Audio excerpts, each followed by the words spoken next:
V fois la masse du corps qui subit la force, divisé par le carré de la distance qui sépare leur centre de gravité, fois un vecteur unitaire.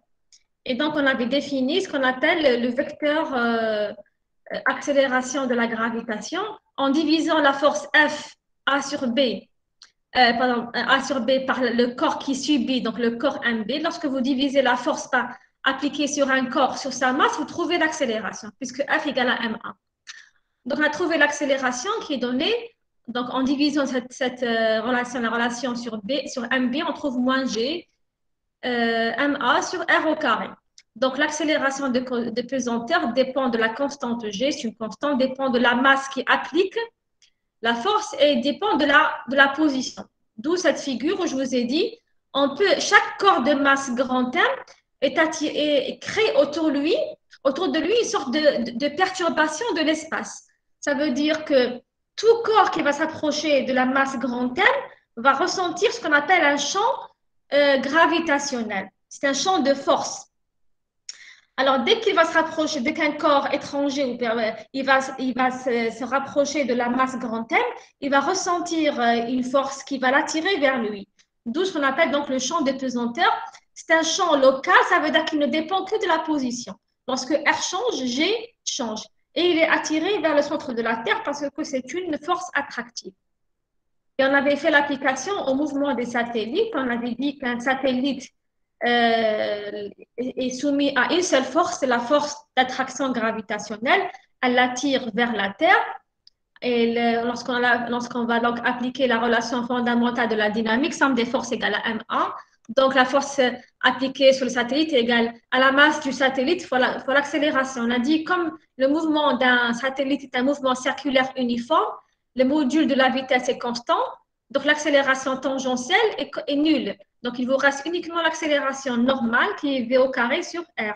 Et donc, on remplace A par AN, V au carré sur R, et on a obtenu une expression de la vitesse de rotation sur le satellite, donc la vitesse de rotation du satellite autour de la Terre.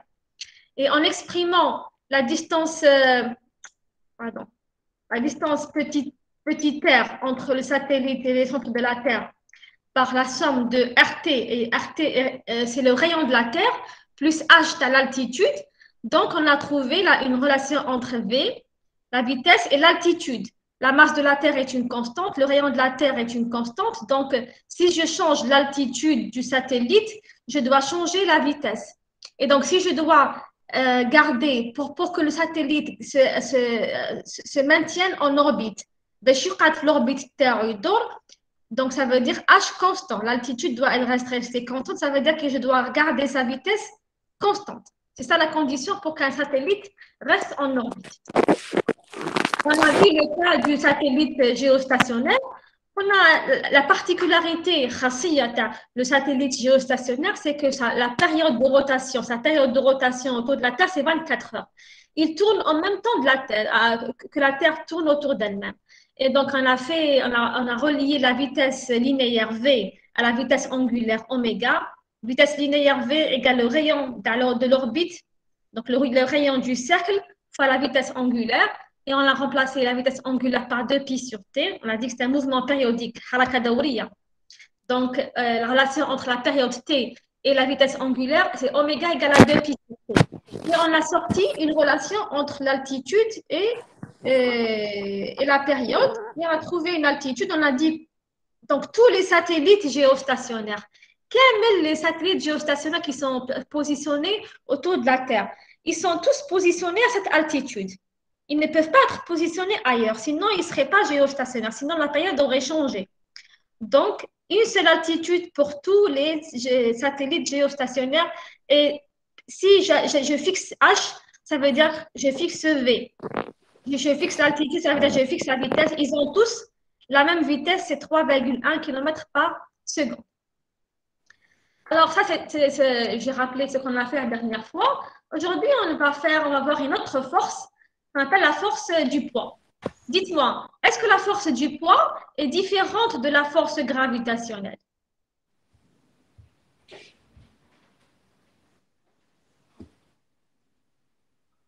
Quelle est la nature de la force du poids? منين جات la force? على سطح الأرض مدام كيف مع الجاذبية. Très bien. Donc, la force du poids, elle est de la même nature que la force d'attraction gravitationnelle. C'est la même force. D'accord? Donc, imaginez votre satellite, il revient sur Terre. D'accord? Il revient sur Terre. Donc, au fur et à mesure qu'il se rapproche de la Terre, la force grand F, elle va augmenter, elle va diminuer. tous les P. Elle va, si le satellite il tombe sur la surface de la Terre, s'il tombe, est-ce que la force F va augmenter ou va diminuer? Ce qui change, c'est le R. Plus le satellite se rapproche de la surface de la Terre, plus le grand. Très bien. Donc, le petit R, il diminue. Donc, F augmente, puisque F, elle est en 1 sur R au carré. Donc, plus le rayon diminue, plus F augmente, la force augmente. D'accord? Donc, c'est pour ça que lorsqu'on va très loin en altitude, on ne ressent plus l'attraction gravitationnelle. On est ce qu'on appelle en apesanteur. Être en apesanteur, ça veut dire que la force gravitationnelle ou P, elle a disparu. D'accord? Donc, la force du poids, c'est la même chose, c'est la même force gravitationnelle. Donc, Fg, c'est P. Ou sinon, c'est P, c'est lorsqu'on se retrouve au voisinage de la surface de la Terre.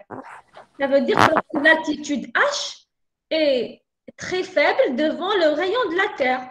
Je ne sais pas, je ne peux pas donner vraiment un ordre de grandeur, mais je suis à H qui est petit devant le rayon de la Terre qui est 6400 km. Donc, si je suis à 1 km, 2 km, 3 km, je peux toujours dire que Fg, c'est P. Si je suis sur le sommet du mont Everest, mont Everest, c'est la montagne la plus haute sur Terre, sur Everest. Si je suis au sommet, le sommet du mont Everest, il est pratiquement à 8 km.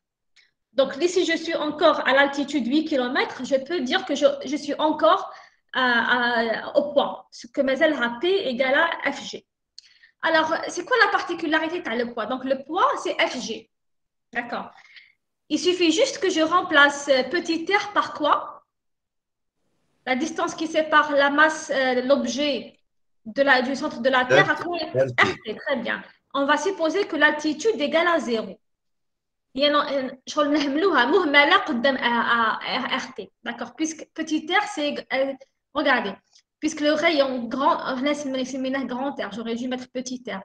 Puisque normalement ici, alors je me suis trompée là, j'ai oublié le carré dans l'expression ici. Donc une erreur, il faut que je corrige ça. Donc dans la petite r, c'est RT plus H. Et lorsque H est très petit devant RT, je peux négliger H et il ne me restera que RT. Donc ici, c'est moins G, MT, la masse de la Terre, la masse de l'objet, sur le rayon de la Terre au carré, que divise U. Très bien. Donc, à quoi est égale cette force? D'après la relation fondamentale de la dynamique, donc la deuxième loi de Newton, il me dit que la somme des forces égale à MA. Donc ici, si vous avez un objet au voisinage de la surface de la Terre, il est en chute libre. La seule force appliquée sur lui, c'est P. Je vais négliger le frottement avec l'air, la résistance de l'air. Donc, la seule force qui est appliquée sur lui, c'est P. Et donc, j'écris que P égale à MA, la masse fois l'accélération. Et ici, l'accélération, je l'appelle G0.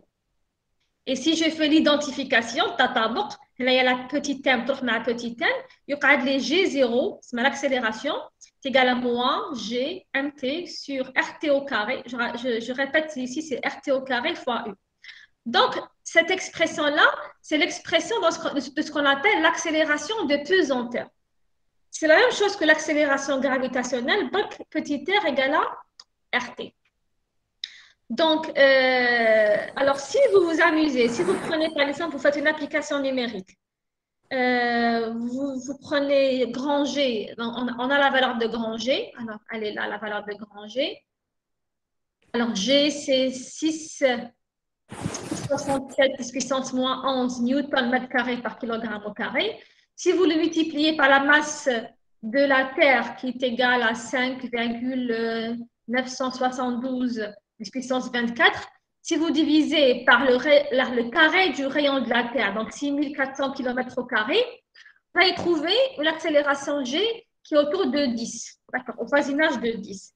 C'est pour ça que l'accélération de pesanteur au voisinage de la Terre est autour de 10. En fait, son module réel, il varie entre 9,78 et 9,83 mètres par seconde au carré selon la position sur Terre. Elle n'est pas constante. Pourquoi? Parce que la Terre, elle n'est pas parfaitement sphérique.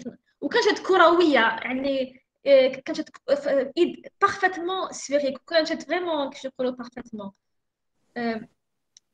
يعني الشكل تاعها كان كروي parfait, c'est idéal, on aurait trouvé le même accélération de pesanteur partout. Mais il y a des endroits où on a عندها شكل بويضي بيضاوي. C'est pour ça que il y a des endroits où on trouve une différence entre l'accélération de pesanteur. Donc, ce qui est important à retenir, c'est que la force du poids, c'est la même chose que la force gravitationnelle. Là, seulement, on considère que G est constante. D'accord? À l'extérieur de la Terre, on ne peut plus utiliser P. D'accord? Parce que ce n'est plus G0. L'accélération, ce n'est plus G0, c'est G. Et G, c'est GMT sur R au carré, n'importe quel R. G0, nous uniquement pour petit r égale à RT. C'est une constante, G0. G0, il y a hala khasa. Donc, le poids, c'est un cas particulier de la force d'attraction gravitationnelle. Hala khasa. Alors, maintenant, on va faire un exercice, un exercice de la série. Je vais arrêter ce partage et je vais partager l'exercice.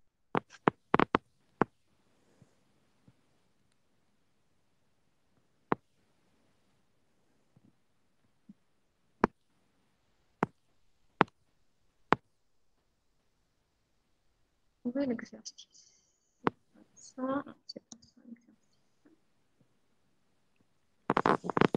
Voilà. Je n'aurais pas dû arrêter le partage.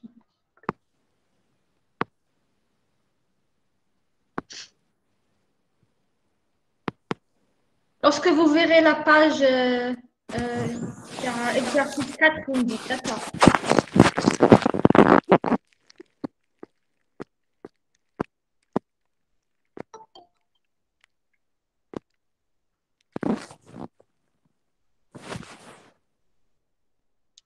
Vous voyez la présentation exercice 4? Oui. Très bien. Donc, exercice 4 de la série dynamique. Vous avez la série que je vous ai envoyée, elle contient tous les chapitres, cinématique, dynamique et énergie. Donc, l'exercice 4, qu'est-ce qu'il dit?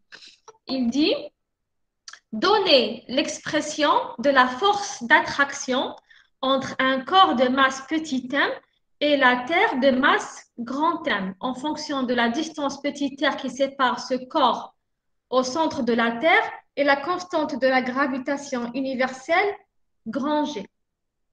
Donc, juste donner l'expression. On ne vous demande pas de démontrer. Donc, c'est toujours utile de faire un schéma. C'est intéressant de faire un schéma. Pourquoi? C'est beaucoup plus par rapport au vecteur unitaire U qui va me servir pour écrire la force. Parce que quand il vous donne l'expression de la force est un vecteur. Donc, vous devez écrire un vecteur. On n'a pas demandé l'expression du module de la force. Donc, on a comme j'appelle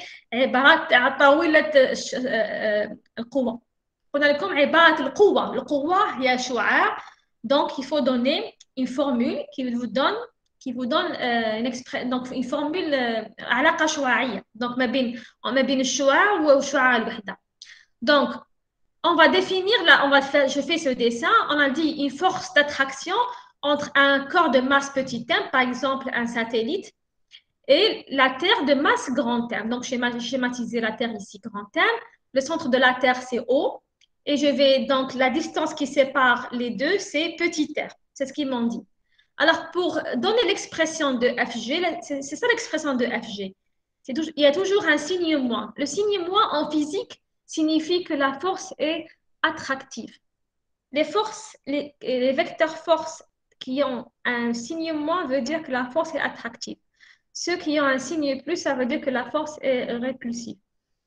Donc ici, moins, on a dit grand G, masse de la Terre, masse de l'objet qui subit la force, divisé par le carré du rayon qui les sépare, fois le vecteur unitaire U. Et donc, à cause de ce signe moins, vous devez placer le vecteur U. Il faut que le vecteur unitaire soit dirigé dans le sens inverse de FG. Je sais que FG est dirigé vers le centre de la Terre parce que c'est une force attractive, alors U, je le représente au niveau de la Terre. Toujours, vous le représentez au niveau de la Terre, dirigé vers l'objet. Comme ça, FG a le sens inverse de U, d'où le signe moins. C'est bon? Vous êtes d'accord avec ça? Oui, madame. Oui, madame. Très bien. C'est ça l'écriture exacte, correcte, universelle de la force d'attraction gravitationnelle. Vous n'avez pas le droit de l'exprimer avec autre chose. Alors, je continue l'exercice. On vous dit soit grand R, le rayon de la Terre. D'habitude, on l'appelle RT, mais là, il l'appelait R. Donc, grand R, le rayon de la Terre. Donc, voici grand R, c'est le rayon de la Terre. Donc, c'est la distance qui sépare le centre de la Terre de la surface de la Terre. Et G0, l'accélération de la pesanteur à la surface de la Terre. تسارع الجاذبية على سطح الأرض. G0 que je vous ai introduit tout à l'heure. Donc, il عرفوا لكم R ou G0. Maintenant, il vous demande de montrer que l'accélération de la pesanteur à une distance petit r du centre de la Terre est donnée par G. C'est G0 R au carré sur petit r au carré. Donc, je répète, G, c'est l'accélération de pesanteur. Et G0, c'est aussi une accélération de pesanteur. La différence entre les deux, c'est que G0, elle est applicable uniquement à la surface de la Terre. Mais G, je l'utilise n'importe où. N'importe où, n'importe quel petit r. Donc, je vous ai dit, pour un satellite, le satellite, il est positionné en orbite. Il n'est pas sur la surface de la Terre. Je n'ai pas le droit d'utiliser le poids comme force d'attraction gravitationnelle. Et je n'ai pas le droit d'utiliser G0. Donc, c'est pour ça qu'on utilise FG. Donc, sur le satellite, ce qu'on utilise, c'est FG. Donc, pour n'importe quelle distance petit r, ça veut dire que je ne suis pas sur la surface de la Terre. Je suis à n'importe quelle distance du centre de la Terre. Alors, qu'est-ce qu'on va faire? Donc, il faut exprimer G en fonction de G0. Qu'est-ce qu'on doit faire?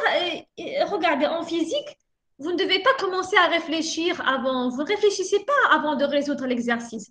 Qu'est-ce qu'il faut faire? En fait, il faut écrire les lois. Vous écrivez les lois, vous écrivez la loi dans laquelle figure G, et vous écrivez la loi dans laquelle, quand est-ce que vous parlez de G0. Donc, je dis, là, pour n'importe quelle distance petit r, la force Fg s'écrit comme ceci. Je l'ai écrite dans la question numéro 1. Moins G, grand M, petit m sur R au carré fois U. Et la relation fondamentale de la dynamique, la RFD, qui me dit que la somme des forces appliquées sur l'objet, petit m, égale à M fois A. Donc, qu'est-ce que je vais faire? Je vais prendre les deux modules. Ça veut dire que le module de Fg égale à M fois module de MA. Donc, ça veut dire que le signe moins, il va partir. Le vecteur unitaire, le module de U égale à 1. Et donc, qu'est-ce qu'il vous reste? Il vous reste G, grand M, petit m sur R au carré égale à M fois le module de A. D'accord? Donc, si je simplifie les masses, je vais obtenir l'accélération. L'accélération, c'est G, masse de la Terre divisée par R au carré. Donc, ça, c'est une accélération. C'est quelle accélération? C'est l'accélération de pesanteur pour n'importe quelle distance petit r. Donc, c'est le G. Êtes-vous d'accord? Oui. Êtes-vous d'accord avec cette écriture? Oui. On a trouvé l'accélération de pesanteur pour n'importe quelle distance petit r. D'accord. On appelle accélération de la pesanteur à une distance r du centre de la Terre. Maintenant, je vais écrire la même chose, mais lorsque je suis à la surface de la Terre. Donc, lorsque je suis à la surface de la Terre, il suffit que je remplace le petit r par grand R. Lorsque le satellite il descend jusqu'au niveau de la surface, le petit r devient grand R. Donc, ça veut dire que si petit r devient grand R, G devient G0. C'est une constante. G0 égale à G grand M sur R au carré. Donc, j'ai l'expression de G ou j'ai l'expression de G0. Pour relier les deux, je peux tout simplement faire le rapport. Je vais diviser G par G0. C'est la meilleure façon de relier deux équations, ou la deux grandeurs. Vous divisez G par G0. Donc, si je divise G par G0, ça veut dire que je divise G grand M sur R au carré par G grand M sur grand R au carré. Les G et grand M, ils vont se simplifier. Qu'est-ce qui va me rester? Le grand R au carré, il va monter et le petit R au carré, il va descendre. Donc, je trouve que G sur G0 égale R au carré sur petit R au carré. Donc, je multiplie le G0, je le ramène de l'autre côté et je vais obtenir G égale à G0 grand R au carré sur petit R au carré. Et j'ai trouvé ce qu'ils m'ont demandé.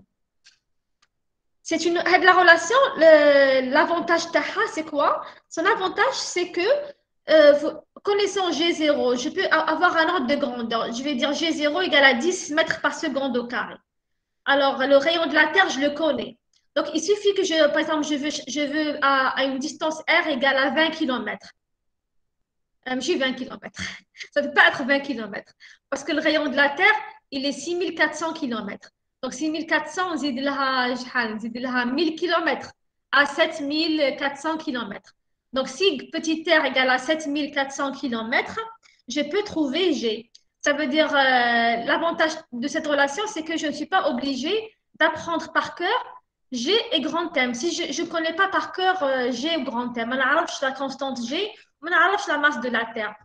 Donc, pour trouver petit g, je peux utiliser cette relation parce que je connais G0, c'est 10 mètres par seconde au carré. C'est bon, vous avez suivi, vous n'avez pas de questions sur la solution de l'exercice? Madame, Oui. le vecteur de U, où est madame? Le vecteur U, d'accord. Regardez mon fils. Lorsque j'ai la relation vectorielle, FG égale à MA. Donc, je remplace FG, c'est moins G, grand M, petit m sur R au carré fois U. Ou quand tu as le module par la partie, à quoi est égal le module de ça? طويلة. طويلة يا أخي طويلة دايما تكون موجبة يا أخي. Donc, c'est G, le signe moins يروح parce que G positif, 1 positif, R au carré positif, كلش est positif. Donc, طويلة تحت, donc la قيمة مطلقة تحت, donc ce sera G grand M petit m sur R au carré. Et je prends le module de U. À quoi est égal le module de U? C'est un vecteur unitaire. شعاع وحدة. زيرو مدام. علاش نسميوه شعاع وحدة؟ parce que le module تاعو يساوي واحد. D'accord. Donc le module de U égale à 1. Donc le module de U égale à 1 يروح يقعد لي G grand M petit m sur R au carré. Voilà. Et le module de ça, M est positif. Le module de A, c'est A. J'ai enlevé le vecteur. C'est bon, jeune homme, j'ai répondu à votre question? Oui, madame. Très bien. Donc, je vais faire un autre exercice avant de revenir au cours. C'est toujours dans le cadre de la force gravitationnelle. Mais ça, on n'a pas encore répondu à toutes les questions. Mais ça, une question. Alors, cette question, on vous dit un satellite de masse ms. Maintenant, même dans le cas avec l'objet de masse m, c'est un satellite, sa masse c'est ms. Tourne autour de la Terre sur une orbite circulaire de rayon rs. Ça veut dire là, petit r, je le remplace par rs. C'est le rayon de l'orbite. Sous l'effet de la force gravitationnelle, de la gravitation terrestre. On a un satellite, la seule force appliquée sur lui, c'est Fg. Établir l'expression de la vitesse v du satellite sur son orbite en fonction de m grand G rs. Maintenant, la vitesse de rotation grand V. Ça veut dire qu'on va juste refaire ce qu'on a fait. Je trouve la force gravitationnelle, le mouvement du satellite, mais il n'y a pas 36 000 questions qu'on vous pose. Je n'ai les questions. Écrivez la force Fg, représentez-la sur un schéma, trouvez G0, la relation entre G et G0, quelle est l'expression de la vitesse en fonction de R, en fonction de H, en fonction de la période. Donc, c'est ça les questions qu'on vous pose. Et il faut savoir quelles sont les relations que vous devez utiliser. Ou normalement les outils Tawakom, quels sont vos outils dans ce genre de problème? Le premier outil que vous utilisez pour donc qu'est-ce qu'on veut? On veut relier une grandeur cinématique V, la cinématique, à la dynamique, aux grandeurs de la dynamique, la masse GRS. La relation qui relie la cinématique à la dynamique, c'est la relation fondamentale de la dynamique, la RFD. Somme des forces extérieures appliquées sur un corps est égale à sa masse fois son accélération. C'est-à-dire, il y a la loi de Newton.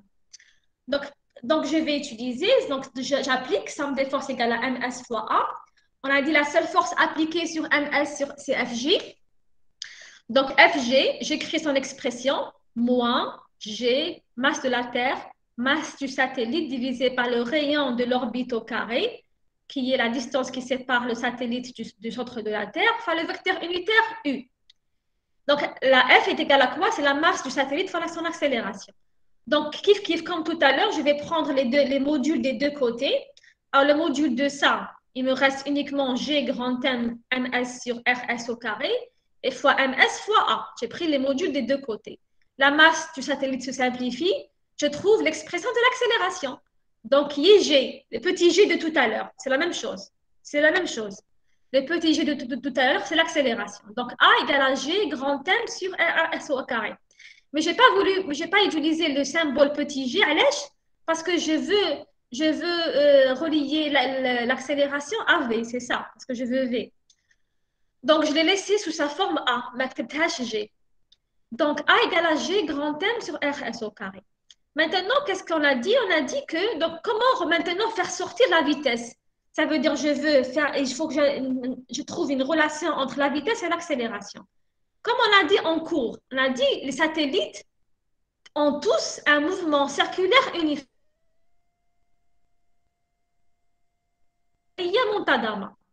Ils font un tour autour de la Terre dans une période, un intervalle de temps constant, c'est T.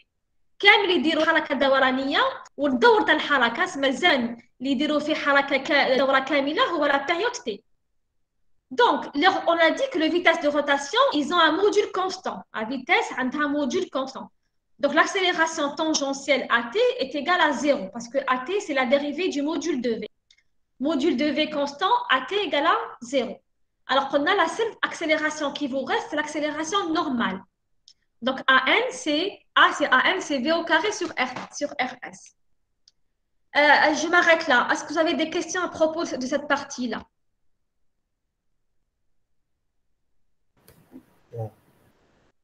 Très bien.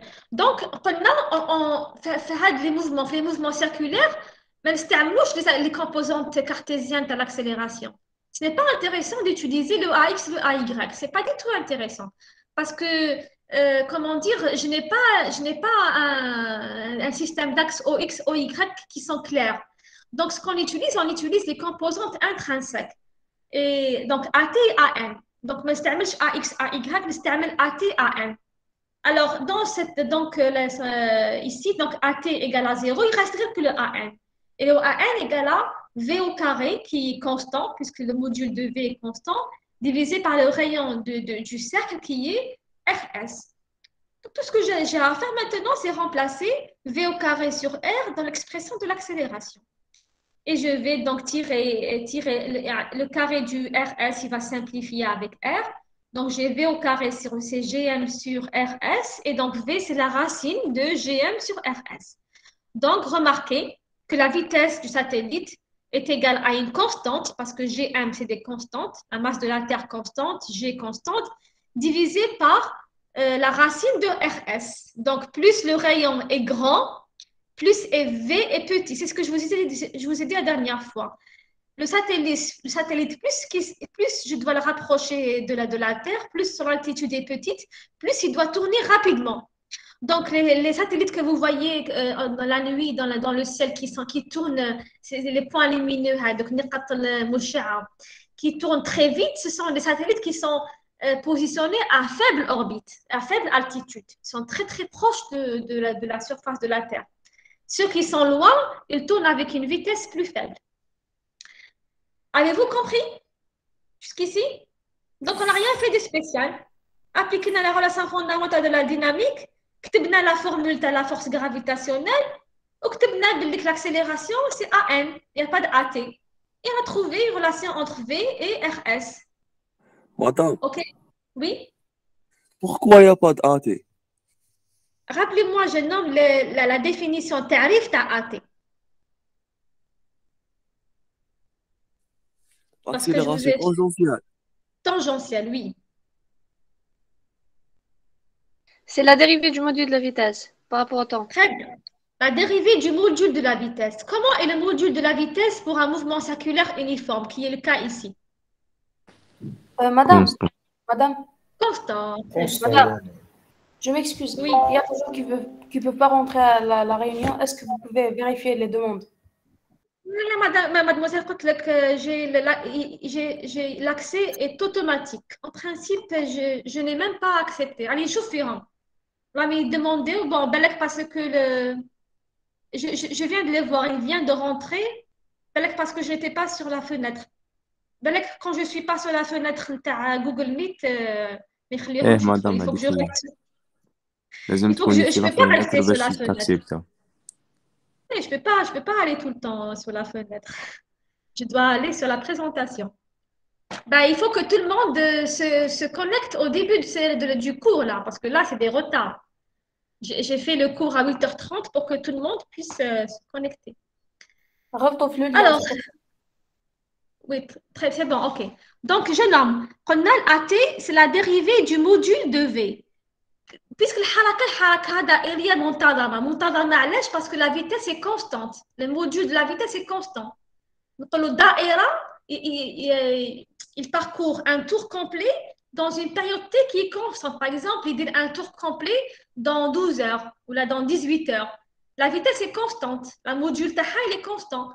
Donc, puisque le module est constant, donc AT, l'accélération tangentielle, ce qui est la dérivée du module de V, égale à 0. Je vous avez compris. Oui, madame. Donc ça, c'est خاصية تاع حركات الأقمار الصناعية. Leur accélération tangentielle est nulle parce que le module de la vitesse est constant. D'ailleurs, regardez, le V, elle dépend que de RS. Donc, lorsque vous fixez l'altitude, la vitesse de rotation, elle reste constante. Le vecteur vitesse, il change la direction terre. Il change le sens, d'accord? Parce qu'il est tangent à la trajectoire, même il met sa trajectoire. Mais le module terre, c'est ma طول شوية de la vitesse, يقعد هو. Mais الحامل والاتجاه السرعة يتبدل parce qu'il y a un دور, un mouvement curviligne. Alors, la quatrième question, on vous demande de donner l'expression de la période T du satellite en fonction de M, G et RS. Je vois pas, je ne connais pas, je nomme le programme du bac, mais je pense que oui. Hein. Très bien. Alors, je pense que la différence entre le programme du bac, c'est que quand tu as l'accélération tangentielle ou normale. Non? سي مدام كنا نعرفوه. Tant mieux, c'est un rappel. Donc, donner l'expression de la période T du satellite en fonction de grand M, G et RS. Donc, on vient de trouver la relation entre la vitesse G, M et RS. La relation qu'on vient de trouver. Alors, la période, où est-ce que ça trouve la période T? La période T est reliée à la vitesse angulaire, sur la zawiya. Oméga égale à 2pi sur T. الحركة الدائرية منتظمة عندها سرعة زاوية تساوي 2pi sur T. سما دورة كاملة، سما الزاوية تاع دورة كاملة هي 2pi divisé par الوقت المجال الزمني اللي يدير فيه دورة كاملة هو T. Donc 2pi sur T.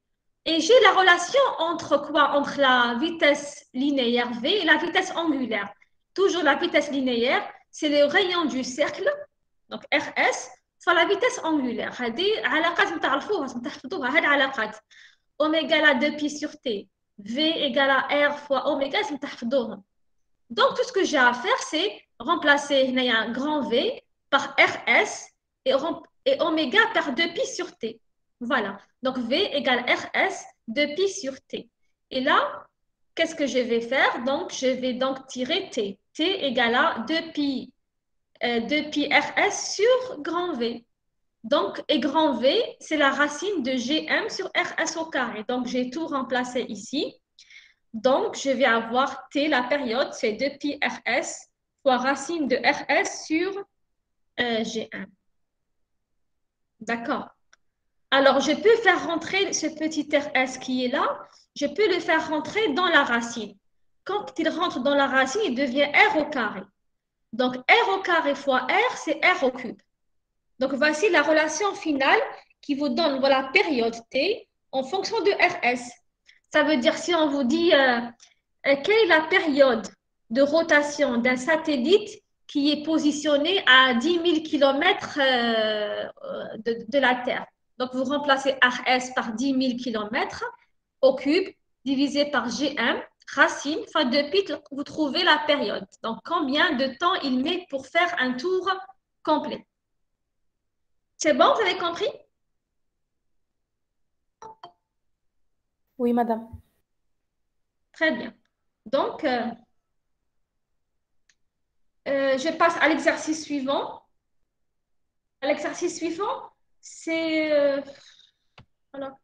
Mais c'est une question. Oh là là, je passe à l'exercice. Et encore une question. Question 5. Le satellite fait... Je pense que c'était un sujet d'examen, ça. Le satellite fait le tour de la Terre toutes les 98 minutes. Donc, qu'est-ce qu'ils vous ont donné ici? 98 minutes, c'est quoi? Le T. Très bien. La période de rotation a une altitude moyenne de 500 km. Donc, H égale à 500 km. Ils vous ont donné H, ils vous ont donné T. Sachant que le rayon de la Terre, R, c'est 6,4 10 puissance 6 mètres, donc 6400 km. Donc, ils ont donné grand R, le rayon de la Terre. Ils ont donné l'altitude. Donc, ils vous ont donné RS. Et ils ont donné la période. Calculez la masse de la Terre. Donc, je vais utiliser le résultat de la question 4. T, c'est 2 pi RS au cube sur GM. Donc, RS, c'est grand R plus H. Donc, tout ce que j'ai à faire, c'est sortir le M de la racine. Donc, je monte au carré les deux parties de l'équation. Je monte au carré l'équation. J'obtiens T au carré, c'est 4 pi au carré, fois RS au cube sur GM, et je tire M. Donc, c'est 4 pi au carré, fois RS, et RS, je le remplace par grand R plus H, le tout au cube, divisé par G, et je ramène le T au carré en bas, voilà. J'obtiens cette relation qui me donne la masse de la Terre. Donc, j'ai fait l'application numérique, je remplace grand R, je remplace H, la constante G, elle est là, 6,67 10 puissance moins 11. Et la période, je dois la convertir en secondes. D'accord. Alors, je convertis T en secondes parce que, à cause de G. Lorsque vous prenez la valeur de G comme ça, il faut que le temps soit en secondes. Donc, lorsque j'applique, donc je vais trouver 5 et aussi je convertis les kilomètres en mètres. D'accord. Donc, ici, le rayon de la Terre, ils l'ont donné en mètres, c'est 6,4 puissance 6. Et l'altitude, 500 km, je la convertis en mètres, donc c'est 500 fois 10 puissance 3. Donc 5 fois 10 puissance 5. Donc ça, c'est l'altitude en mètres. Donc, c'est ce qu'on appelle le système MKSA. Donc, les distances en mètres, les masses en kilogrammes, les temps en secondes. Donc, je trouve 5,6205, 10 puissance 24 kg. Donc, ça, c'est une façon d'évaluer la masse de la Terre. Et puis, la question petit b, à quelle altitude par rapport à la surface de la Terre il aura une accélération de pesanteur G égale à 4,9 mètres par seconde au carré? Ça veut dire à quelle altitude 4,9, son double, c'est 9,8. Donc, 9,8, c'est G0, c'est l'accélération de pesanteur, la surface de la Terre. Il dit donc à quelle distance de la Terre je dois mettre le satellite pour que l'accélération de pesanteur qu'il va subir, c'est la moitié de l'accélération de pesanteur à la surface de la Terre. Donc, il vous donne G0, il vous donne G. Donc, pour répondre à cette question, il vaut mieux utiliser la première question. La première question, on avait trouvé relation entre G et G0. On devait trouver que G égale à G0, puisque, attendez, G0. Il vaut mieux utiliser G0. Donc, G égale à G0 fois le rayon de la Terre au carré, que divise le rayon du satellite à n'importe quel endroit, RS au carré. Donc, tout ce que j'ai à remplacer, donc je vais remplacer RS par grand R plus H. Et qu'est-ce que je dois calculer? L'altitude. À quelle altitude il va ressentir ce G? Donc, j'ai besoin du H. Donc, je sors le RA plus H au carré. Je vais obtenir G0 grand R au carré sur G. Et donc, je prends la racine des deux côtés, la racine. Et donc, R plus grand H égale la racine de ça.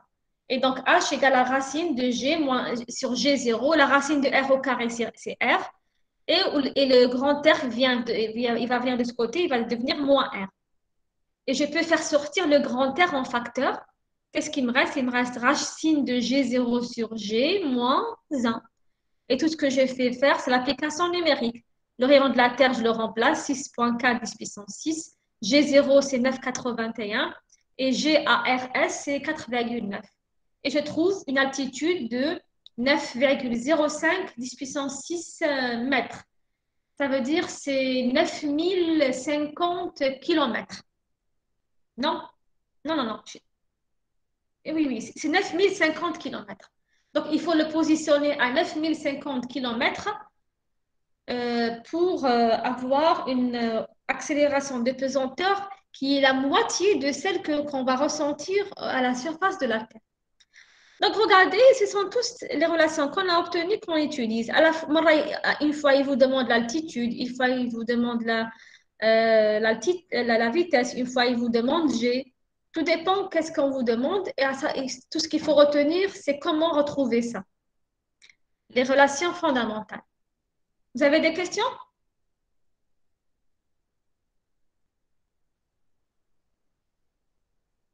Des questions? Non, madame. Très bien. ماذا Donc, oui? انا رحت لي كونيكسيون تما ما تبعتش كاع وتخلقيت كملتيها. معليش, de toute façon, la séance est sous enregistrement. Après, je peux vous donner l'enregistrement. ان شاء الله صحيح. Alors, le cinquième exercice, enfin, il arrive. L'exercice, il est important parce que le résultat qu'on va trouver, c'est un résultat qui est très connu dans le monde des astrophysiciens et de l'astrologie en général. C'est une des lois, c'est l'une des premières lois qui est établie par Kepler. Kepler, c'était un scientifique qui a vécu il y a longtemps, je ne sais pas, je ne connais pas l'année exactement, et qui a établi des relations qui régissent le mouvement des planètes. Donc, la troisième loi de Kepler, on va la retrouver. Donc, qu'est-ce qu'ils vous disent? Ils vous disent un satellite de masse M1 est en orbite autour de la Terre, de masse grand M, à une distance R1. Alors, tout ce qu'on vient de faire, tout ce qu'on vient de trouver comme résultat et tout ça, il n'est pas applicable uniquement aux satellites. Par exemple, il est applicable à la Terre elle-même, parce que la Terre, elle tourne autour du Soleil. Vous pouvez remplacer la Terre par le satellite et pardon. Vous remplacez la Terre par le Soleil et le satellite par la Terre. D'accord. Donc, si vous voulez, la Terre est un satellite qui tourne autour du Soleil. Donc, les mêmes relations qu'on vient de trouver, elles sont applicables au mouvement de la Terre autour du Soleil. Question la période de rotation de la Terre autour du Soleil et la vitesse de rotation, comme vous pouvez les utiliser. La distance qui sépare la Terre du Soleil. Donc, on vous dit établir une expression qui vous donne la vitesse du satellite 1, nous avons satellite 1, en orbite autour de la Terre en fonction de grand M, G et R1. La relation, l'exercice l'IFET, d'accord, l'exercice 4. Vous vous rappelez? Je ne sais pas quelle question, donc à la question numéro 3. Oui, une madame. relation entre V. Voilà, donc ce n'est pas la peine de refaire le travail, c'est exactement la même chose. Donc, la vitesse du satellite 1, V1, c'est racine de G, grand M sur R1. Je ne vais pas refaire le boulot, c'est la même chose. Alors maintenant, ils vous disent un autre satellite de masse M2 est en orbite autour de la Terre à une distance R2. On va supposer qu'il est plus proche de la Terre, que R2 est inférieur à R1. Alors, établir la relation liant les périodes de rotation des deux satellites en fonction des rayons de leurs orbites. Ça veut dire le satellite 1, il a un rayon R1 et une période T1. Le satellite 2, il a un rayon R2 et une période T2. Ils veulent une relation entre R1 et R2, T1 et T2. Voilà ce qu'ils veulent. Donc, qu'est-ce qu'on va dire? On va écrire, à la benne tout ça, il est déjà dans cette expression, parce que j'ai déjà les R, les rayons, et V fera la période, puisque V c'est R oméga, ou oméga c'est 2 pi sur T. Donc, tout ce que j'ai à faire, j'écris V1 pour le satellite 1, et j'écris la même chose pour le satellite 2. C'est la même relation pour les deux satellites. Tout ce que j'ai à faire, c'est remplacer les indices 1 par 2. Donc, qu'est-ce que je vais faire? Je vais écrire que la vitesse, c'est R1 fois oméga 1. Et V2, c'est R2 fois oméga 2. Et oméga 1, c'est 2 pi sur T1. Oméga 2, c'est 2 pi sur T2. Donc V1 et V2, c'est R1 2 pi sur T1, R2 2 pi sur T2. Si je divise cette équation sur cette équation, si je fais le rapport entre les deux, je fais le rapport de ça sur ça. Le 2 pi, il le 2 pi. Où je R1, donc R1 sur T1 divisé par R2 sur T2. Donc R1 sur R2 يقعد ou T2 يطلع ou T1 يحبط. Donc je vais avoir R1 T2 sur R2 T1. Et je vais diviser, donc est égal à cette grandeur divisée par cette grandeur. Donc voilà, les G grand M, il se simplifie avec le G grand M. Je vais les racines de quoi? Le R2 يطلع, le R1 يحبط. Racine de R2 sur R1. Donc, qu'est-ce que je vais faire? Je vais monter au carré pour me débarrasser de la racine qui est là. Si je monte au carré, je vais avoir R2 sur R1. Et là, je vais avoir R1 sur R2 au carré. Le R1 sur R2, je vais la ramener de ce côté. Tous les R2 sur R1 au carré. Donc, tous les R2 sur R1 au carré fois R2 sur R1, ça fait R2 sur R1 au cube. Est égal à quoi? T2 au carré sur T1 au carré. Donc, c'est cette relation. Lorsque je la monte au carré, lorsque je ramène ça ici, je vais obtenir ce que j'appelle la troisième loi de Kepler, qui est T2 sur T1 au carré égale à R2 sur R1 au carré. Donc, Kepler, il a trouvé une relation entre, enfin, il n'a pas travaillé sur le satellite, il a travaillé sur les planètes, la Terre, Vénus, Mercure, Jupiter, Mars. Donc, il a trouvé une relation qui relie, s'il prend deux planètes différentes, il a trouvé la relation qui relie les périodes de rotation de ces planètes autour du Soleil aux rayons de leur cercle, de leurs orbites. Donc, il suffit que, par exemple, il détermine le rayon de l'orbite de la Terre, supposons que la Terre, c'est 1, et supposons que Mars, c'est 2. Alors, si je connais le rayon de la Terre, le rayon de rotation de l'orbite de la Terre, je connais T1, la période de rotation de la Terre. Supposons que je connaisse la période de rotation de Mars. Donc, je peux, en faisant T2 sur T1, et en connaissant R1, je peux connaître R2, je peux connaître le rayon de l'orbite de Mars. Donc, c'est une relation qui est très, très utile dans le monde de l'astrophysique. Vous avez compris ce qu'on a fait? On a juste manipulé les équations pour trouver une relation entre 4 grandeurs. مادام حنا لا غولاسيون غادي نسحقوها واجده تاع مع الاخر. Oui, enfin, je ne sais pas, je n'en que vous allez avoir une question pour l'examen en vous demandant d'établir cette équation-là, donc la retrouver. D'accord? Bien sûr, là, on va vous guider. On va d'abord vous guider comme tout à l'heure pour retrouver cette équation. Quand on va vous poser une question qui m'est hada, tout le monde, vous allez faire ça. Vous allez dire, voilà, j'ai ça pour le premier satellite, ça pour le deuxième satellite. Je fais le rapport connaissant la relation entre V et la période et vous allez trouver cette équation. D'accord? Oui, elle n'est pas compliquée à retrouver. Elle est compliquée, elle n'est pas compliquée. Et comme vous m'avez dit, à concreto déjà ça au lycée. Donc, ce n'est pas quelque chose de vraiment compliqué. Et je vous donne un conseil, mes enfants. Il ne faut pas chercher la simplicité. Vous êtes à l'université, ce n'est pas pour que on vous simplifie les choses. Vous êtes à l'université pour que vous appreniez à comprendre des choses plus compliquées. D'accord? Donc, il faut ouvrir vos esprits. Il ne faut pas vous bloquer votre esprit trop long, non, mais vous avez un cerveau qui est fait pour ça. Donc voilà, mais vous devez être capable de comprendre ça. Les gens, ils ont fait ça il y a plusieurs siècles. Ils n'avaient ni ordinateur, ni calculatrice, ni rien du tout. Ils ont fait ça. D'accord? Pourquoi vous ne pouvez pas refaire la même chose? Dites-moi. Vous ne pouvez pas. Vous qui avez des ordinateurs, des supercalculateurs, vous avez l'Internet, vous avez tout. Vous avez de l'imagination. Vous pouvez faire mieux que Kepler et Galilée, Newton et tous les autres savants. Très bien. Donc, si vous n'avez pas de questions, je vais terminer le cours. Pas d'autres questions?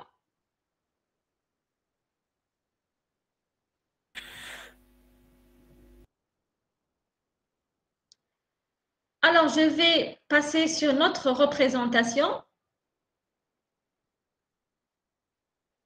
Je vais passer sur la représentation pour parler d'une autre application. C'est une application de la force du poids. Application de la force du poids pour étudier un mouvement. Donc, cette partie du cours, c'est une partie qui relie la cinématique à la dynamique. Plusieurs fois, les examens, ils donnent cette application. Plusieurs fois, ils ont donné cette application. Alors, ils la donnent, mais ils la donnent la cinématique. Ils ne la donnent pas en dynamique. Parce que la plus grande partie du travail que nous allons faire maintenant, c'est un travail la cinématique, harakiyat. Mais on a besoin de la dynamique pour déterminer l'accélération. C'est le seul endroit où va intervenir la dynamique. Alors, je vais passer à la représentation, à l'animation. Est-ce que vous voyez l'animation? Est-ce que vous voyez là le grand écran? Très bien. Je vais faire une animation, mais je ne sais pas si vous êtes capable si vous allez la voir en temps réel, s'il n'y aura pas de décalage. Alors, cette partie concerne ce qu'on appelle un mouvement d'un projectile dans le champ de pesanteur.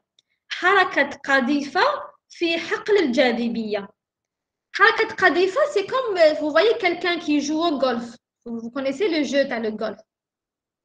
Donc, il y a un joueur qui a une batte, d'accord, une batte, et avec cette batte ou avec cette, je ne sais pas comment on appelle ça, il va frapper une boule qui se trouve au niveau du sol, il va la taper et l'envoyer très loin.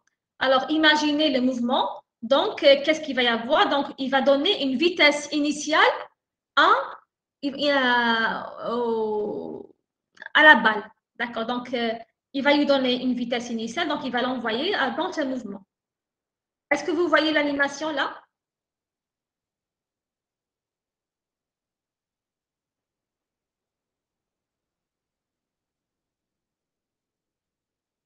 Oui. Très bien. Donc, la trajectoire, donc, cette courbe-là représente la trajectoire.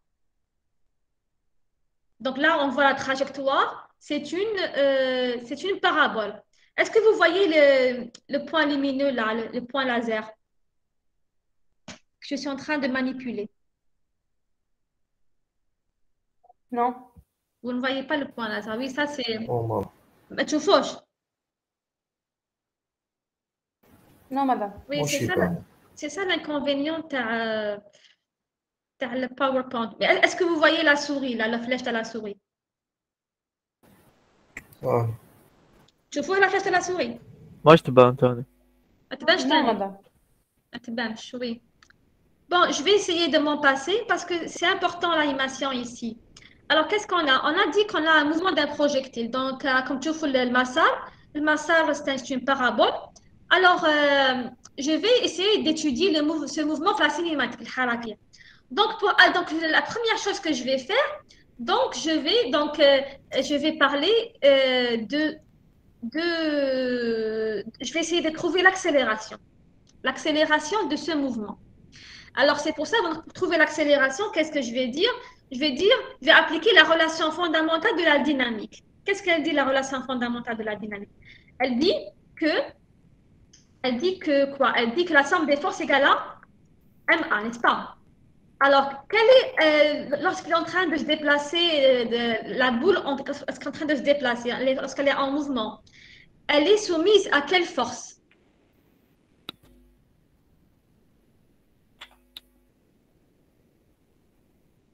La force du poids, très bien. Est-ce qu'il y a une autre force? La gravité. Mais la gravité, c'est P. On a dit que c'est la même chose. P, c'est la force gravitationnelle au voisinage de la Terre. Je ne vais pas utiliser FG. À la place de FG, c'est P. Il y a des gens qui sont en train d'essayer de rentrer. Je vais aller pour les meilleurs principes. Donc, qu'est-ce que je vais faire? Oui, donc je vais revenir à la présentation. Donc, j'ai dit, la seule force appliquée sur l'objet, c'est la force du poids. Normalement, il y a une autre force, c'est la force de la résistance de l'air. Mais on va la négliger en ce moment. Pour l'instant, on va la négliger. Donc, on va dire que la seule force qui est appliquée sur la balle, c'est la force du poids. Et dans ce cas-là, je vais écrire que la somme des forces égale à MA. Donc, P égale à, regardez sur la droite, P égale à MA. Et comment j'écris P? C'est M fois G0. Donc, M fois G0 égale à MA. Donc, lorsque je simplifie la masse, qu'est-ce qui me reste? L'accélération égale à G0. Donc, là, c'est la seule fois, c'est la seule intervention de la dynamique. La dynamique ici m'a permis de trouver l'accélération. Donc, je sais que l'accélération à laquelle est soumise la balle, l'objet, c'est A égale à G0.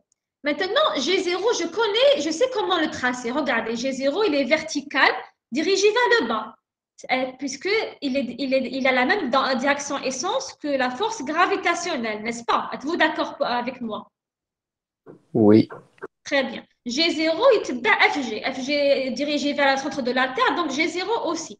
Donc, lorsque je vais représenter G0 ici, donc regardez-le, j'ai écrit sa formule sur la droite, G0 égale à moins G0. G0, c'est la valeur de G, c'est 9,81 mètres par seconde au carré fois J. Donc, le moins, parce que G0 est dirigé dans le sens inverse de J. Il est dirigé vers les Y négatifs. Êtes-vous d'accord avec moi? Oui, madame. Très bien. Alors maintenant, je vais traiter le mouvement en coordonnées cartésiennes. En coordonnées cartésiennes, l'accélération s'écrit A égale à AXI plus AYJ. Et puisque A, c'est G0, pouvez-vous me dire à quoi est égal AX? 0, très bien. Donc, AX égale à 0 parce que G0 ne contient pas de composante suivant I. Et à quoi est égal AY? Moins G. Moins G0, très bien. Donc, j'ai obtenu les composantes cartésiennes du vecteur accélération. AX égale à 0 et AY égale à moins G. Cet exercice, c'est une révision de la cinématique. Donc, un mouvement dans le plan. Donc, les enseignants ils l'examen. Parce qu'on va vraiment à ce que l'étudiant est capable de traiter lui-même tout un exercice. Il doit traiter en coordonnées cartésiennes. Ça veut dire qu'il doit tirer, il doit dire voilà, c'est un mouvement dans le plan à 2 dimensions. Ça veut dire que l'accélération a 2 composantes, AX et AY. La vitesse aussi, elle a 2 composantes, Vx et Vy. Et les coordonnées sont 2, X et Y. Donc, on va vous demander de retrouver les équations paramétriques du temps, المعادلات الزمنية. X en fonction du temps, trouver Y en fonction du temps, trouver Vx en fonction du temps, Vy, AX et AY. Donc, dans un tel mouvement, vous commencez toujours par l'accélération parce que vous connaissez la cause du mouvement. On sait que le mouvement, il est régi par la force P. Donc, à travers P, je tire l'accélération. Donc, la première chose que vous tirez, ce sont les composantes A de X et Y de l'accélération. Après, on va passer à la vitesse. Qu'est-ce que je vous ai appris par rapport au... Qu'est-ce que je vous ai dit par rapport aux équations horaires, المعادلات الزمنية. Regardez les vecteurs, regardez les composantes de l'accélération. Est-ce qu'elles sont constantes? Là, j'ai oublié le G0 AY. AY, c'est moins G0. Est-ce que AX et AY sont constantes?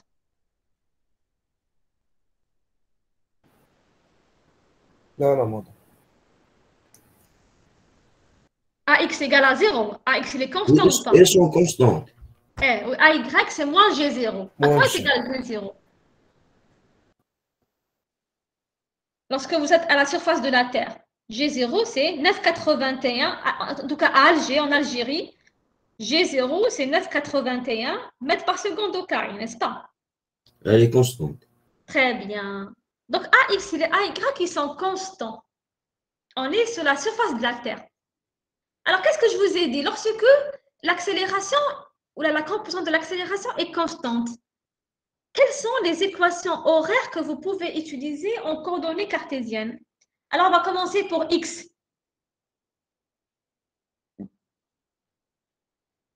X de t est égal à quoi?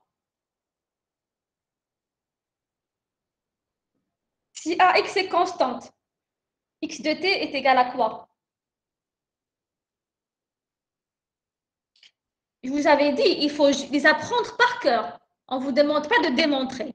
Dès que vous voyez que AX est constante, vous écrivez que X de t égale à quoi? 1 demi à quoi?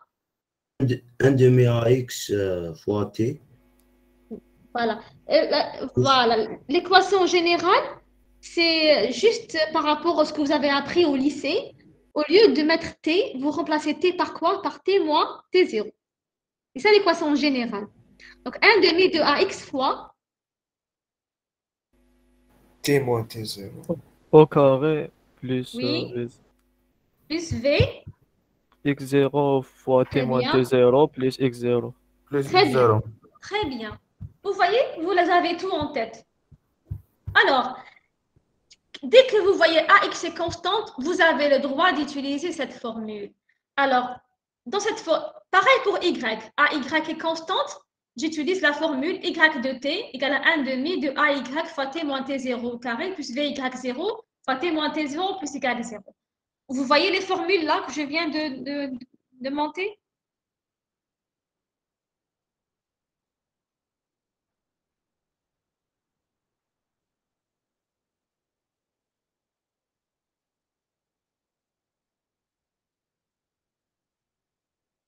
Vous voyez les formules de X et Y? Oui, madame. Oui, madame. Très bien. J'avais peur qu'il y ait un décalage entre moi et vous. Donc, j'ai AX et j'ai AY, n'est-ce pas? Alors, X0 et Y0, ce sont la position. Bon, d'abord T0. T0, c'est l'instant initial.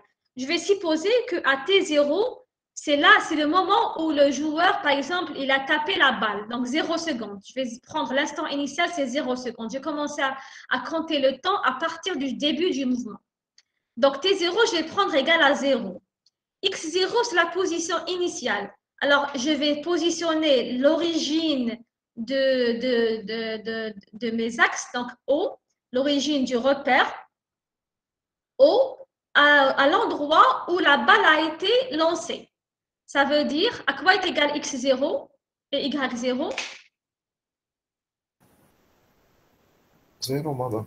0, très bien. Donc, ça veut dire que X0 égale à 0, Y0 égale à 0. Maintenant, j'ai besoin de quoi? Il me reste Vx0 et Vy0.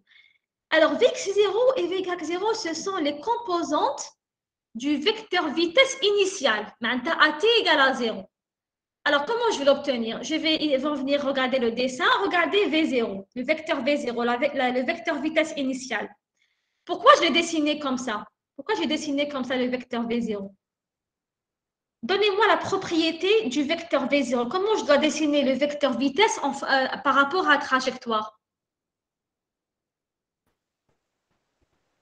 Il est tangentiel. Très bien. Tangent à trajectoire. Donc, là, c'est pour ça que regardez ici, au départ, donc à l'origine, V0, il est tangent à la trajectoire dirigée dans ce sens. Il est incliné. On n'a pas lancé la balle vers le haut et on n'a pas lancé la balle horizontalement. Il y a un autre jeu, tu as le golf horizontal et bon, c'est pas ça. C'est vraiment, je dois l'envoyer comme ça horizontal, vers le haut pour qu'il aille loin, pour qu'il traverse les obstacles.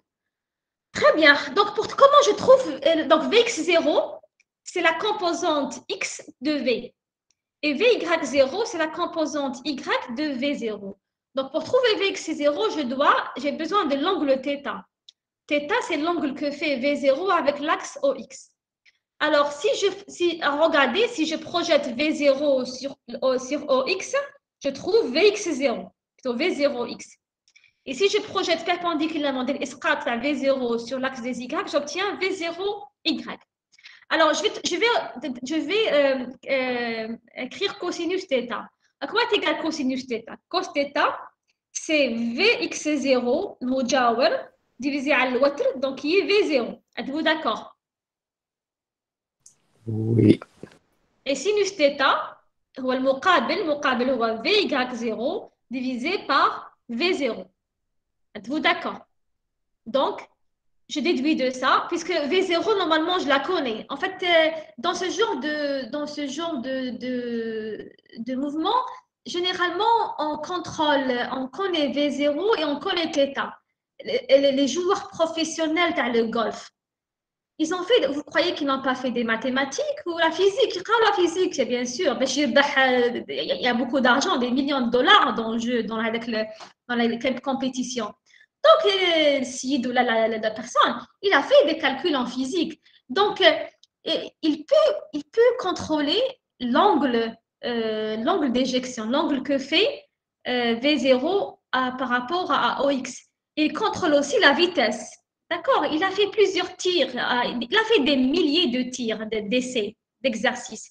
Et en comparant avec le calcul, il sait qu'est-ce qu'il doit utiliser comme vitesse. C'est pareil, par exemple, si vous prenez comment on appelle ça? Si vous prenez un canon, un canon. Donc, vous avez un canon et vous voulez bombarder une cible. Vous avez une cible devant vous. Alors, les militaires, ils utilisent la physique ils estiment, avec un faisceau laser, ils estiment la distance qui sépare le canon de la cible, et puis ils connaissent la distance, donc ce qu'on appelle la portée. La distance entre le canon et la cible, ce qu'on appelle la portée. Ils connaissent la portée, alors pour pouvoir, toucher leur cible, il va falloir qu'ils ajustent l'angle que fait le canon avec OX et la vitesse du projectile, d'accord, la vitesse de leur missile, si vous voulez, je ne sais pas quoi, d'accord, de leur canon. Donc, généralement, ce qu'on contrôle, c'est le module de V0, la vitesse avec laquelle on lance le projectile, et je peux contrôler θ. C'est moi qui lance. Je suis libre, je donne θ et V0 comme je veux. Donc, ça veut dire que Vx0, c'est V0 cos θ, et Vy0, c'est V0 sinus θ. Ah, je les ai écrits ici. Donc, regardez sur la droite, au-dessus de P égale à mg0, vous allez trouver Vx0, V0x et V0 cos θ, et V0y est égal à V0 sinus θ. Je connais le module de V0, c'est moi qui le contrôle. Et je connais θ, qui est θ0, je le connais. Donc, si je connais θ et je connais V0, ça veut dire que je connais Vx0 et je connais Vy0. Il suffit que je les calcule. Donc, ça veut dire que j'ai déterminé V0x et V0y. Donc, je reviens aux deux expressions de x de t et y de t en bas. Tout ce que j'ai à faire, c'est remplacer t0 par 0. Je remplace x0 par 0, y0 par 0. Et je remplace Vx0 par V cos θ et Vy0 par V sinus θ. Et je vais obtenir ces formules-là. D'accord? Ax étant égal à 0, comme Ax égale à 0, le premier terme dans x de t, il va disparaître. Il me restera juste V0 cos θ. Alors, je m'excuse ici, j'ai utilisé l'angle alpha à la place de θ. J'ai utilisé alpha à la place de θ parce que j'ai ramené ces formules-là du polycope. Donc là, je vais pouvoir, donc ici, x de t est égal à V0 cos θ fois t plus 0, mais cache x0. Et y de t, comme AY égale à moins g, donc c'est moins 1 demi de g0 fois t au carré plus V0 sinus θ fois t plus 0. Donc, voici les deux formules, les deux équations que je vais obtenir. Alors, je vais revenir au polycope. Je vais revenir au polycope. J'ai mis juste cette présentation pour vous montrer l'animation. Bon.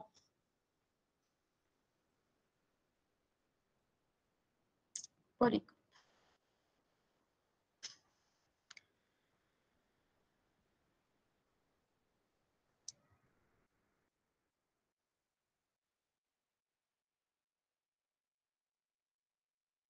C'est bon, vous voyez donc le polycope?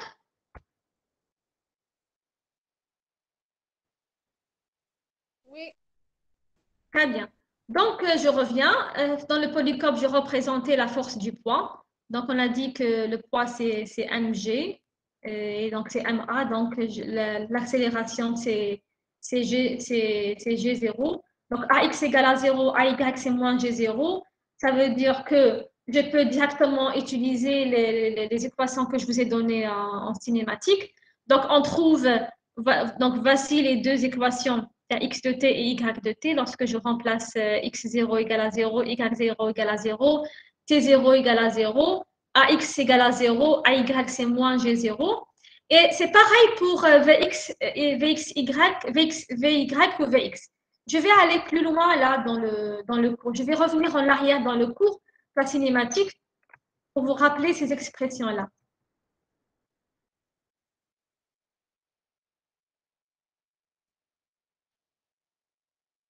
D'accord? Donc, page 16 du polycope, vous voyez là? Oui, madame. Très bien. Donc là, c'est à 3 dimensions. Donc, généralisation à 3 dimensions. Lorsque l'accélération, lorsque AX et AY et AZ ils sont constantes, vous utilisez directement ces équations. Il n'y a pas de démonstration. Vous remplacez x0, x0 égale à 0, t0 égale à 0, vx0 c'est v0 cos θ, vy0 c'est v0 sinus θ, ax c'est 0 et ay c'est moins g. Et vous allez retrouver ces deux équations. Pareil pour Vx et Vy. Voici les équations que vous devez utiliser. Vx de t, c'est ax fois t moins t0 plus vx0. Et Vy, c'est ay fois t moins t0 plus vy0. Les équations, les interfdorants. D'accord? Vous devez les apprendre. Quelles les équations qui sont dans la page, la page 16,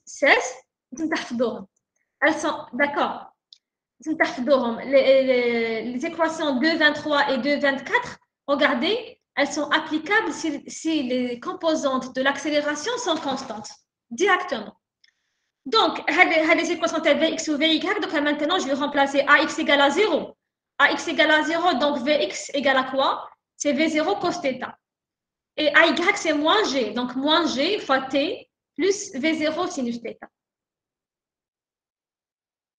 Donc, ce cours il nous a permis de réviser un petit peu ce qu'on a vu en cinématique.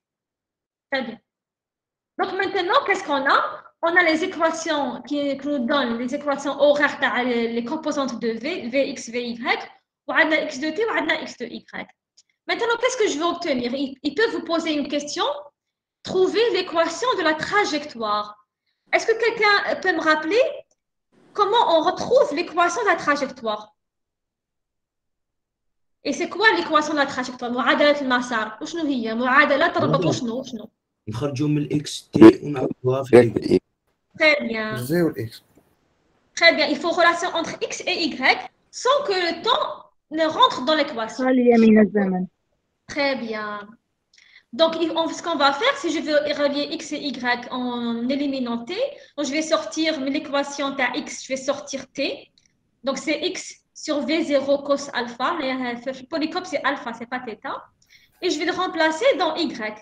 Alors, si je fais ça, je vais obtenir cette équation-là. Alors, tangente alpha, parce qu'il va y avoir un sinus sur cosinus, quelque part. Donc, sinus sur cosinus, c'est tangente. Très bien. Donc, vous allez obtenir cette équation de y en fonction de x. Regardez, ما كانش زعما واش كاين هنايا. عندي une constante négative fois x au carré. Parce que G0 est une constante. V0, c'est une constante. Cosinus alpha est une constante, je les connais. Donc, c'est une constante négative fois x0. C'est comme si, et j'ai tangente alpha, c'est une constante. Donc, y c'est moins alpha x au carré plus bêta x. C'est l'équation de quoi? Qui te comme y, معادلة تاع y ou x, ou y c'est quelque chose fois x au carré plus quelque chose fois x. Sur le polynôme, هكذا. كيفاش يقول البولينوم ثنائي D'accord. Alors, كيفاش كي ترسموا المعادلة كي ترسموا المنحى كيفاش يكون؟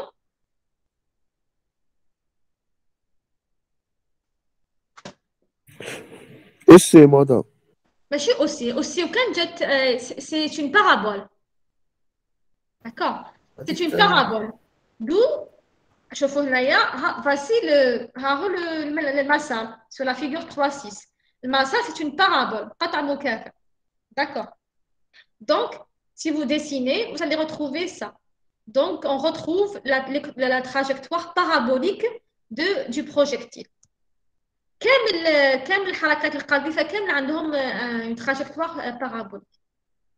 Très bien. Donc, لقيت معادلة الحركة يقدر يقول لك par exemple trouvez-moi l'altitude maximale atteinte par le projectile. معناتها وشنو هو أكبر علو يقدر يوصل له هذه القاذفة حركة القاذفة.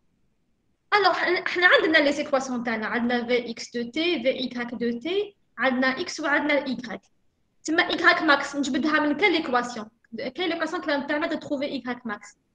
Le Vy تساوي 0 من بعد نجبدوه. Très bien. Donc y max نجبدها من y de t يا خي. Y. Alors في y لازم لي لو طون نعرف كلش. Regarde نعاود نقولوا y de t. Voici y de t. باش نلقى y max لازم لي لو طون. هادو كامل سي دي كونستانت. مين نجبد لو طون؟ alors واش نعرف كي يلحق y max واش يصرالو؟ يعاود يهبط. لا فيتاس تولي 0. تحبس ولا زيرو؟ ماشي كامل لا فيتاس تحبس. الفي برك. Très bien. واش معناتها في هاك يحبس؟ معناتها ما يزيدش كما يطلع للفوق. داكور. دونك راهو يطلع للفوق معناتها عندكم اون فيتاس اللي طلع للفوق.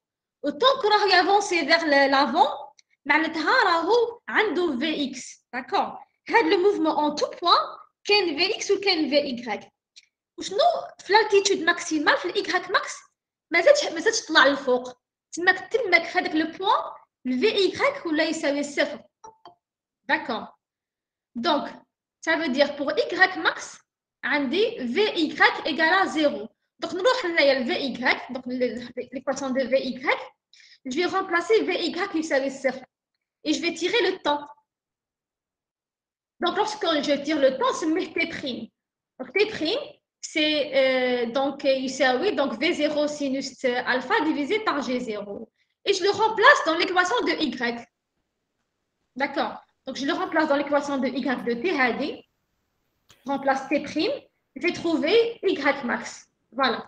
Donc, l'altitude maximale est égale à V0 sinus alpha sur 2G0 au carré. Donc là, je vous pose la question. Si, par exemple, on vous demande V0, لازم تكون vraiment maximal. Si vous voulez atteindre, supposons que V0 يساوي constante. Alors, pour plusieurs tirs, vous allez faire plusieurs tirs avec V0, avec le même V0. Et mais vous pouvez changer l'angle alpha. Quel est l'angle alpha que vous allez utiliser pour avoir l'altitude maximale? 45. 45. À l'âge 45, à quoi égale sinus alpha? Sinus 45, c'est racine de 2 sur 2. Racine de 2 sur 2, شحال تساوي 0.0 يا أخي.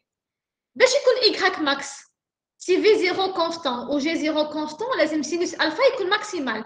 Quelle est la valeur maximale de sinus alpha?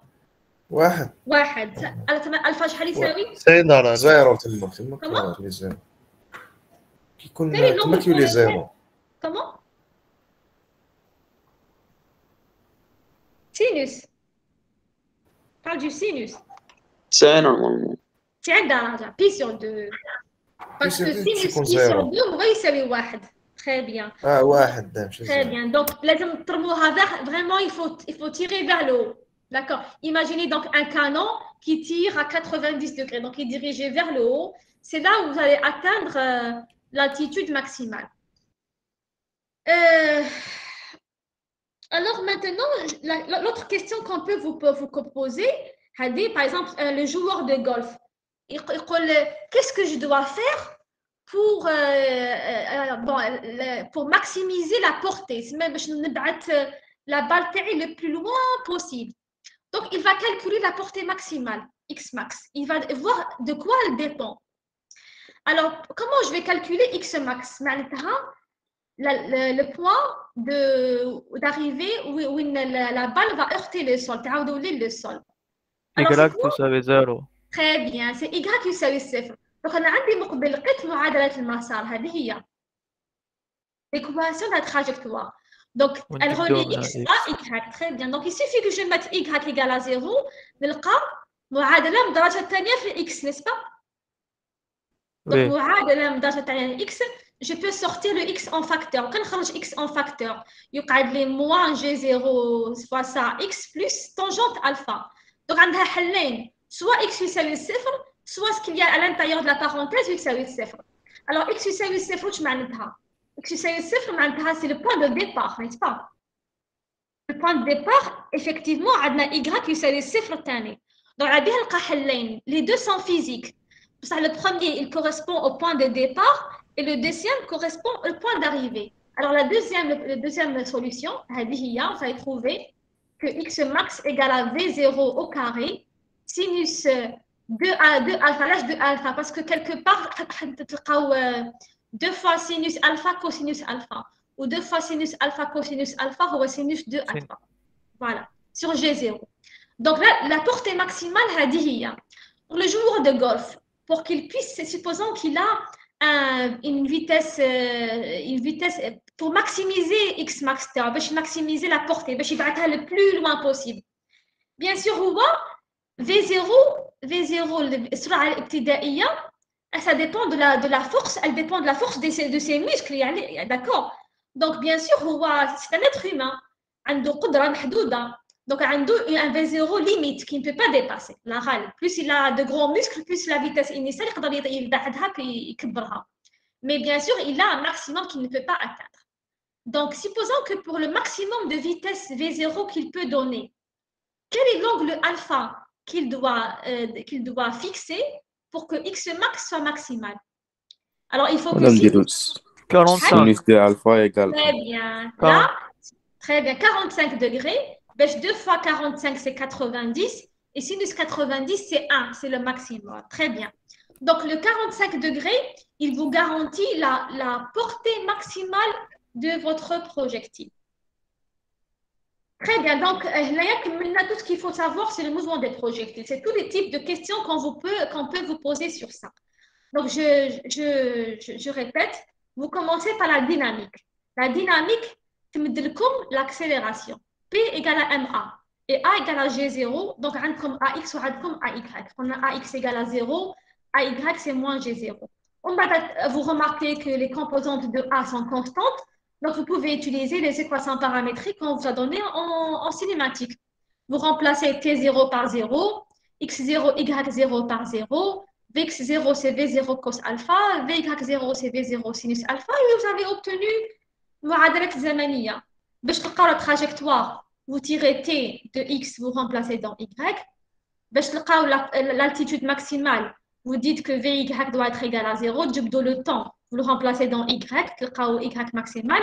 وباش تلقاو la portée maximale, vous mettez Y égale à 0 pour l'équation de la trajectoire. Et vous avez résolu tous les types de questions qu'on peut vous poser dans ce genre d'exercice. Avez-vous des questions?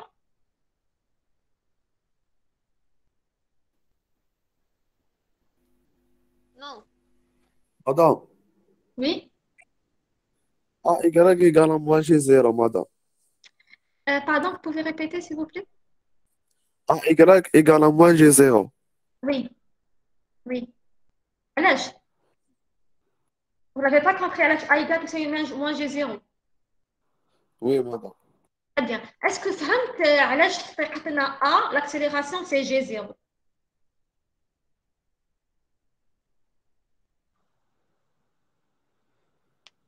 استعملنا la relation fondamentale de la dynamique. قانون نيوتن واش يقول؟ يقول بالك somme des forces égale à MA يا خي. Alors la seule force appliquée sur la projectile c'est P. D'accord. و P شحال يساوي؟ يساوي M fois G0. Donc P اللي هو MA يساوي MG0. Donc بالمقارنة هنايا بالمطابقة تقعد لي تسمى A يساوي G0.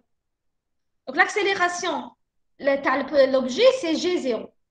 Maintenant لازم نخدم les coordonnées cartésiennes احداثات الديكارتية.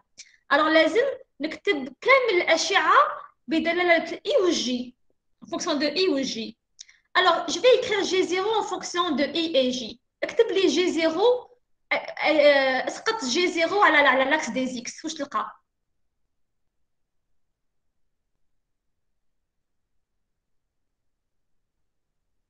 Zéro, madame. Zéro. معناتها G0 ما عنده aucune composante sur X. معناتها يساوي صفر fois I. Donc اسقط G0 على l'axe des Y.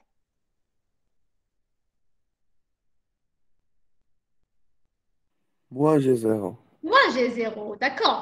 Parce qu'elle est dirigée vers les Y négatifs. Donc c'est moins G0 fois J. Donc puisque G0 c'est moins G0 fois J défilette, donc le vecteur accélération. Donc c'est un vecteur de deux composantes, AXI plus AYJ, n'importe quel vecteur. Les composantes cartésiennes, les coordonnées cartésiennes, il y a AXI plus AYJ. Donc puisque G0 c'est A, بالمطابقه هنايا واش تخرج لي؟ شوف اسكو عندك حاجه فيها اي هنايا في جي زيرو؟ ما كانش. دونك ا اكس يساوي صفر. تري بيان. والاي هاك بالمطابقه واش يساوي؟ Moins G0 et moins جي زيرو. فوالا.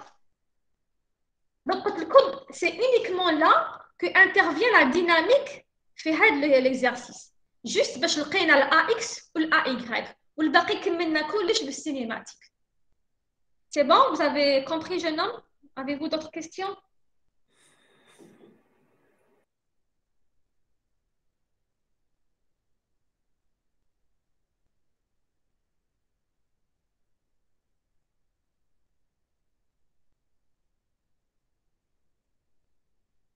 D'autres questions?